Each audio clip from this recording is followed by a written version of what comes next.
22 फरवरी 1918 को इलिनॉइस के एल्टन के एडी वार्डलो ने रॉबर्ट पर्सिंग वार्डलो नाम के एक 8.7 पाउंड के वजन वाले बच्चे को जन्म दिया। रॉबर्ट एक हेल्दी और नॉर्मल बच्चे थे और बाकी सभी बच्चों की तरह 1 साल के अंदर रॉबर्ट भी बड़े होने लगे थे। लेकिन जल्दी ही ये साबित हो गया था कि उनके बढ़ने की रफ्तार बहुत ही ज्यादा अलार्मिंग है। 6 महीने में उनका वजन 30 LB हो गया था और अपने पहले जन्मदिन पर उनका वजन 45 LB था और वे 3 फीट 3.5 इंच लंबे थे। और शायद ही किसी को पता था कि उनके बढ़ने की ये रफ्तार कम नहीं होने वाली और इसी बात ने उन्हें मशहूर बना दिया।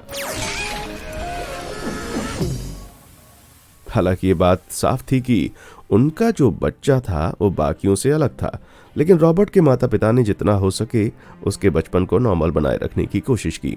2 छोटे भाइयों और 2 बहनों में सबसे बड़े होने के कारण उन्हें वो सब करने के लिए कहा जाता था जो उनके भाई बहन किया करते थे, चाहे उन्हें उस काम में कितनी ही परेशानी क्यों ना आए। अपने 5वें जन्मदिन पर रॉबर्ट की हाइट 5 फीट 4 इंच की हो गई थी और उन्होंने टीनेजर्स के कपड़े पहनने की शुरुआत कर दी थी। लेकिन जब वे 8 साल के हुए, वे अपने पिता हेराल्ड एफ वार्डलो की ऊंचाई 5 फीट 11 इंचेस से भी 3 इंच ज्यादा लंबे हो गए थे और अब उनके इस विशाल शरीर को स्कूल में फिट करने के लिए उनके लिए एक स्पेशल डेस्क बनाया गया था।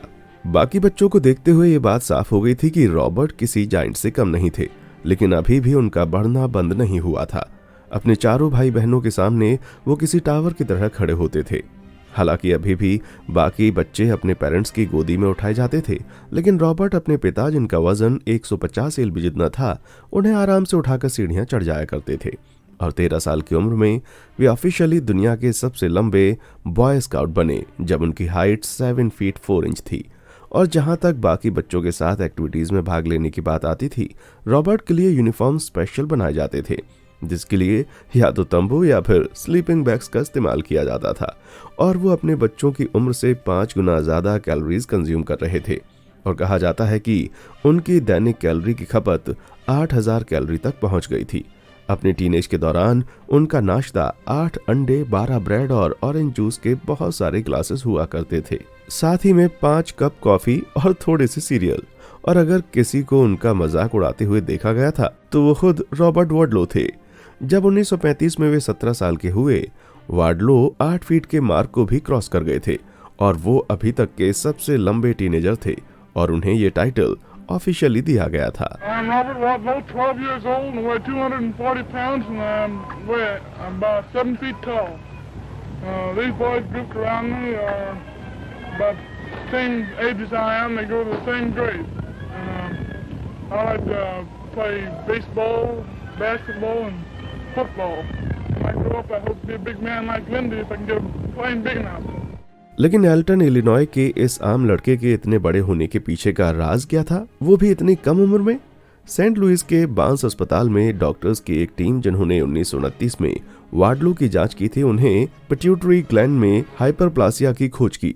इस दुर्लभ परिस्थिति के कारण मानव शरीर में ह्यूमन ग्रोथ हार्मोन्स उर्फ HGH अनियमित मात्रा में बढ़ने लगते हैं और इसके पीछे का मेन कारण है एडेनोमा नाम का एक ट्यूमर, जो कि ओवर एक्टिव पिट्यूटरी ग्लैंड में मौजूद होता है और इसी के कारण एक्स्ट्रा ग्रोथ हार्मोन सीक्रेट होते हैं। शुक्र है कि आजकल इन परिस्थितियों के लिए कई ट्रीटमेंट्स अवेलेबल हैं और मेडिकल टेक्नोलॉजी में सुधार हुआ कि अब लोग, जैसे कि सुल्तान कोसिन, जो कि 2017 तक जीवित आदमी है, उन्होंने सर्जरी करवाकर अपनी ग्रोथ हार्मोन को कंट्रोल कर लिया है। लेकिन जब वार्डलो जिंदा थे तब वक्त बहुत ही अलग था और जैसा कि गिनीज वर्ल्ड रिकॉर्ड्स के एक medical consultant doctor Donald Rao ने बताया कि कई सर्जन को इस पर काम करने के लिए कॉन्फिडेंस नहीं था और तो और उनके मरते वक्त भी ये रिपोर्ट किया गया था कि उनका शरीर बढ़ ही रहा था और इसके रोकने के साइंस नजर नहीं आ रहे थे।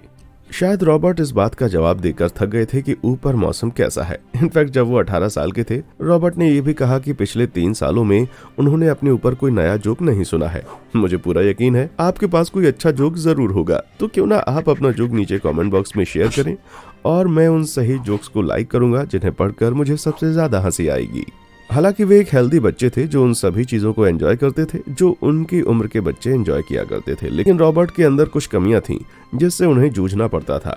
अपनी अत्यधिक हाइट के कारण उन्हें पैरों के निचले हिस्से में किसी तरह का एहसास नहीं होता था। अगर उन्हें कुछ एहसास होता भी तो उन्हें गुदगुदी जैसी फीलिंग होती या फिर ऐसा लगता जैसे कोई उन्हें सुई मार रहा हो। ऐसा इसलिए है क्योंकि उनका हार्ट उनके पैरों के निचले हिस्सों तक ब्लड सर्कुलेट नहीं कर पाता था। 10 साल की उम्र तक रॉबर्ट के पैरों को सियानोटिक माना जाता था, जिसका मतलब यह है कि बुरे सर्कुलेशन की वजह से उनके पैर नीले रंग के हो गए थे। लेकिन रॉबर्ट किसी भी चीज से हार मानकर बैठने वालों में से नहीं थे। और तो और अपने पैरों के सेंसिटिव होने के बावजूद भी उन्होंने कभी भी यहाँ वहां जाने के लिए व्हील चेयर का इस्तेमाल नहीं किया। लेकिन 14 साल की उम्र में वे एक बार गिर गए थे, जिसके कारण उनकी 2 हड्डियां टूट गईं, जिसके कारण उन्हें लोहे के लेग ब्रेसेस पहनने पड़े, जिन्हें शायद उन्हें आने वाले जीवन में पहनना पड़े। हालांकि ब्रेसेस की मदद से रॉबर्ट के एक्स्ट्रा ऑर्डिनरी पैरों को सपोर्ट काफी मिलता था, लेकिन किसे पता था कि बाद में ये उनके पतन का कारण बनेंगे। 1936 में एल्टन हाई स्कूल से ग्रेजुएशन करने के बाद जब वे 19 साल के थे, तब उन्होंने खुद को गिनीज वर्ल्ड रिकॉर्ड्स बुक में दुनिया के सबसे लंबे जीवित आदमी के लिए लिस्ट में शामिल करवाया। तब उनकी हाइट 8 फुट 7 इंच थी। इस समय भी रॉबर्ट हम सभी की तरह सपने देखा करते थे और आगे जाकर लॉ पढ़ने के लिए उन्होंने अपना नाम शर्टलिफ कॉलेज में लिखवाया।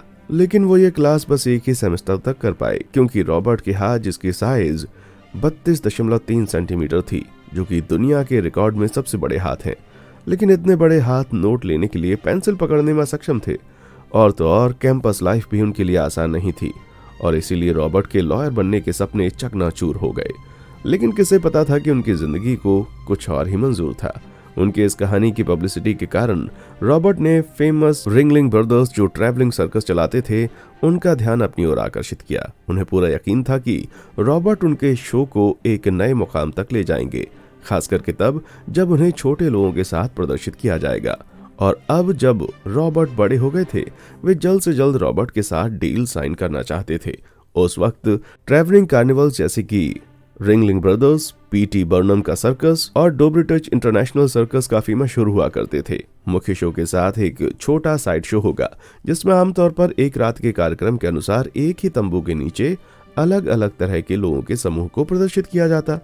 इन परफॉर्मेंस में दाढ़ी वाली लड़कियों से लेकर जुड़े हुए ट्विंस, बौने और अपनी फ्लेक्सिबल बॉडी का प्रदर्शन करने वाले लोग हुआ करते थे।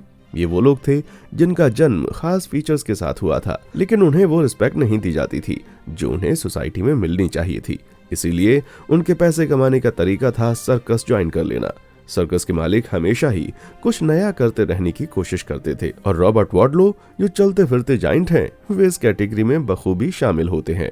जब वे सर्कस में थे, रॉबर्ट को द एल्टन जाइंट या जाइंट ऑफ इलिनॉइस के नाम से बुलाया जाता था और वे इतने ज्यादा मशहूर हुए कि अब उन्हें साइड शो में नहीं बल्कि सेंटर रिंग में देखा जा सकता था। हालांकि वो दर्शकों के बीच काफी मशहूर थे और दुनिया भर से लोग उन्हें देखने के लिए आया करते थे, लेकिन रॉबर्ट कोई नेचुरल बॉर्न परफॉर्मर नहीं थे, इसीलिए उन्हें ये रंग बिरंगी दुनिया में बहुत ज्यादा दिलचस्पी नहीं थी।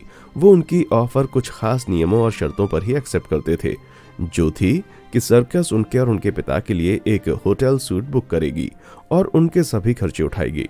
उनकी परफॉर्मेंस के दौरान वे एक रूढ़िवादी बिजनेस सूट पहना करते थे और सर्कस के द्वारा दिए गए कपड़े, जिसमें टोपी और पंच हुआ करता था, उसे पहनने से मना किया करते थे। ट्रैवलिंग सर्कस के दौरान वे इतने ज्यादा मशहूर हो गए थे कि 1938 में पीटर शो कंपनी का ध्यान उनकी तरफ आकर्षित हुआ, जिन्होंने रॉबर्ट को एक प्रमोशनल टूर के लिए प्रवक्ता का काम सौंपा।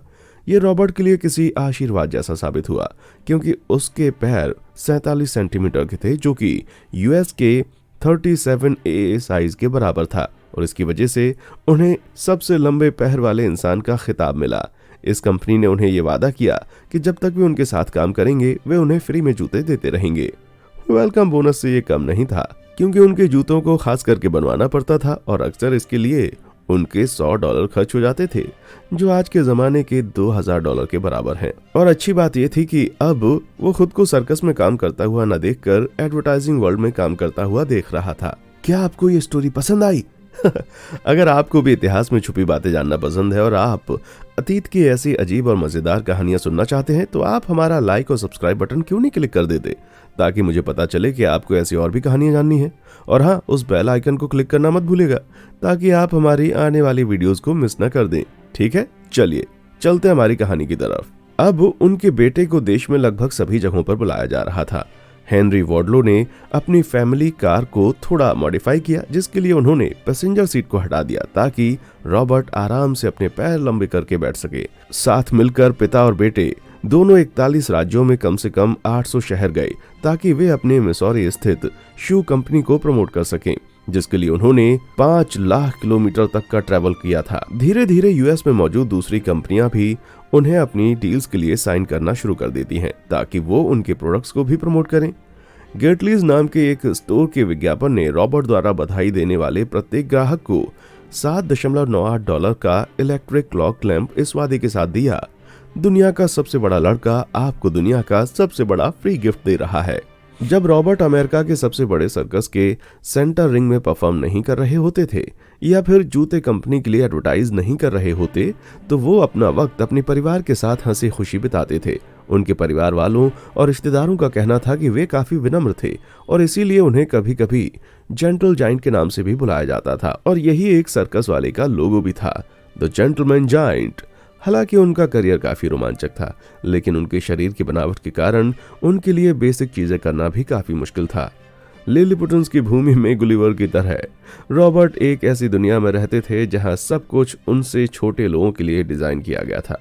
घर हो या फिर पब्लिक स्पेस या घर की बेसिक चीजें, सभी उनके हाइट के हिसाब से नहीं थी और उन्हें हमेशा ही एडजस्टमेंट करना पड़ता था ताकि वे छोटे मोटे काम कर सकें। जब वे टेबल पर बैठते थे तो वे कभी अपने पैर नहीं मोड़ते थे, इस डर से कि कहीं वे सभी चीजें गिरा न दें, और तो और उन्हें अपने पैर सीधे रखने पड़ते थे, जिससे ये डर बना रहता था कि कहीं लोग उनसे न टकरा जाएं।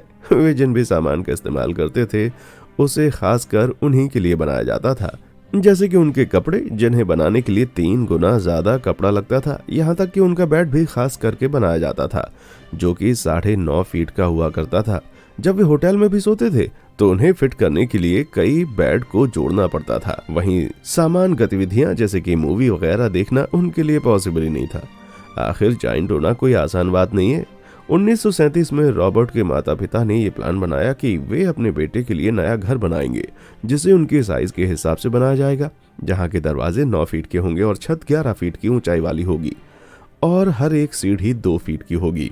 सभी फर्नीचर को खास उनका ध्यान रखकर बनाया जाएगा, जिसमें एक 10 फीट का बाथटब शामिल होगा, जिसकी कीमत शायद $1000 होगी। लेकिन अफसोस कि इस अत्यधिक खर्च के कारण और इससे जुड़ी मुश्किलों के कारण ऐसा घर कभी नहीं बन पाया। हालांकि रॉबर्ट ने काम करना बंद कर दिया था, लेकिन भीड़ अब भी उनके आसपास इकट्ठा हुआ करती थी। ऐसा लगता था जैसे सभी दुनिया के सबसे लंबे आदमी की एक झलक पाना चाहते थे। 2 जून 1936 को चार्ल्स हम्बर्ड नाम के एक डॉक्टर रॉबर्ट और उनके परिवार से मिलने उनके घर आए। वार्डलो के अनुसार डॉक्टर बहुत ही ज्यादा रूड और दखलंदाजी करने वाला था और रॉबर्ट ने उनके साथ कोऑपरेट करने से साफ इनकार कर दिया, यहाँ तक कि उन्होंने अपनी जांच करवाने के लिए भी मना कर दिया था। हम्बर्ड ने सोचा कि वो अमेरिकन मेडिकल एसोसिएशन के जर्नल के एक पेपर में रॉबर्ट को बदनाम करेगा, जिसके राइट अप में लिखा हुआ कि मूडी और इंट्रोवर्ट आदमी है, और उन्हें अपनी ये परिस्थिति बिल्कुल भी पसंद नहीं थी। उससे भी बुरी बात तो ये है कि हम्बर्ड ने रॉबर्ट के शिक्षकों से उनकी बुद्धिमत्ता के बारे में खुले तौर पर प्रशंसा को चुनौती दी और इसके बजाय उन्होंने जोर देकर कहा कि वे किसी भी चीज पर अच्छे से ध्यान नहीं दे सकते, और उनका कहना था कि रॉबर्ट के लिए वो सभी काम जो हम ललाट लोब के उच्चतम केंद्रों में करते हैं वे सुस्त और धुंधले हैं। इसीलिए यह कहना आसान है कि वार्डलो भी खुश नहीं थे और इसीलिए उन्होंने ये फैसला किया कि वे उस डॉक्टर पर $1,00,000 का मानहानि का दावा करेंगे, जिसका ट्रायल सेंट जोसेफ मिसौरी में किया गया था और ये मीडिया के बीच काफी मशहूर बन गया और हजारों लोग कोर्ट के बाहर खड़े थे ताकि वो दुनिया के सबसे लंबे आदमी की एक झलक पा सकें। लेकिन अफसोस कि वार्डलो ये केस हार गए, क्योंकि कोर्ट ने यह कहा कि हम्बर्ड के डिस्क्रिप्शन को नकारा नहीं जा सकता था। 1940 में जब वे 23 साल के हुए तब वे एक बेंत की सहायता से चलते थे। उनके पैर में परमानेंटली लोहे के ब्रेसेस लगाए गए थे जो उनके हाइट को सपोर्ट कर सकें और उन्हें सीधे खड़े रहने में मदद करें। लेकिन अपने पैरों में कुछ महसूस न कर पाने के कारण रॉबर्ट को इस बात का पता नहीं चला कि उनके ब्रेसेस उनके एंकल को रगड़ रहे हैं। जब वे मिशिगन के मैनिस्टी नेशनल फॉरेस्ट फेस्टिवल में एक शू कंपनी के बिहाफ पर आए तो उनके पैरों में छाला पड़ गया जो जल्द ही इन्फेक्टेड हो गया। नजदीकी हॉस्पिटल वालों ने रॉबर्ट का इलाज करने से मना कर दिया क्योंकि उनके पास इतने बड़े आदमी का इलाज करने के लिए कोई भी सुविधा नहीं थी और इस इन्फेक्शन को बढ़ने के लिए छोड़ दिया गया। रॉबर्ट का इम्यून सिस्टम बहुत ही खराब था, चीजें बुरी होती चली गईं। उन्हें 106 डिग्री का बुखार हुआ और डॉक्टर्स को अंततः उनका ब्लड ट्रांसफ्यूजन करने के लिए एक छोटी सी सर्जरी करने के लिए मजबूर होना पड़ा। लेकिन इसका कोई फायदा नहीं हुआ। जुलाई 15 को यह खबर फैल गई कि दुनिया का सबसे लंबा आदमी अब हमारे बीच नहीं है।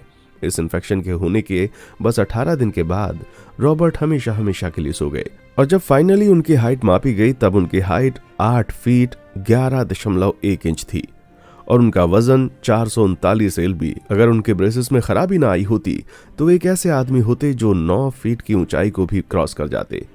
उनका अंतिम संस्कार के लिए अपने home town Arlington Illinois Madison County के ओकवुड कब्रिस्तान में रखा गया था। उनके फ्यूनरल पर भी उन्हें एक खास कॉफिन बनाकर जिसकी लंबाई 10 फीट 9 इंच थी और वो 32 इंच चौड़ा था और जिसका वजन 1000 LBS था।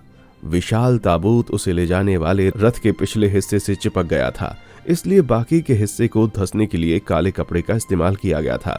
उन्हें उठाने के लिए कम से कम दर्जन आदमी और 8 असिस्टेंट्स की जरूरत पड़ी थी और उन्हें अंतिम सम्मान देने के लिए कम से कम 4600 लोग आए थे। हालांकि रॉबर्ट वार्डलो काफी युवा होने के बावजूद मर गए थे, लेकिन उन्होंने अपने पीछे एक अविश्वसनीय विरासत को छोड़ा था। 1985 को अल्टो के southern Illinois university school of dental medicine के कापुस में उनकी स्टैचू का शिलान्यास हुआ था। 3 अन्य वार्डलो मूर्तियों को तब से उत्तरी अमेरिका के आसपास गिनीज वर्ल्ड रिकॉर्ड संग्रहालयों में रखा गया है, जबकि एल्टन जाइंट के कई वैक्स मॉडल को बिलीव इट और नॉट संग्रहालयों में रखा गया, कुछ विशाल ताबूत में और बाकी के पर्यटकों की भीड़ में। इतिहास और कला के एल्टन संग्रहालय में वार्डलो के जीवन का जश्न मनाने के लिए एक समर्पित प्रदर्शनी भी है, जिसमें तस्वीरों के साथ साथ उनके कस्टम जूते, उनकी 3री कक्षा के स्कूल डेस्क और उनकी स्नातक टोपी और गाउन को संभाल कर रखा गया है। लेकिन सभी चीजें तो रॉबर्ट के लाइफ का बस एक प्रतिनिधित्व करती हैं। अपनी छवि को बनाए रखने और कलेक्टर्स को उनकी अविश्वसनीय विकलांगता से जुड़े सभी सामान को बचाकर रखने के लिए उनकी मां ने उन सभी चीजों को जला दिया था, जिससे कुछ लोग उनका फायदा उठा सकते थे। वार्डलोस को ये भी डर था कहीं कोई रॉबर्ट के शरीर को खोद कर ना निकाल ले, खास करके डॉक्टर्स द्वारा उसे एग्जामिन करने के लिए। इसलिए उनके कॉफिन को एक ठोस कंक्रीट की तिजोरी में रखा गया था, जहां वो आज तक मौजूद है और आज तक किसी ने भी रॉबर्ट वार्डलो के रिकॉर्ड को नहीं तोड़ा है। कैसे इस सज्जन युवक ने अपनी अनूठी स्थिति पर काबू पा लिया और अपने जीवन को पूरी तरह से जीने की कहानी दशकों तक आने वाले लोगों को सुनाई जाएगी। अगर अभी भी आप इतिहास के बारे में और भी कुछ जानना चाहते हैं तो हमारा अगला वीडियो जरूर देखें। देखने के लिए शुक्रिया।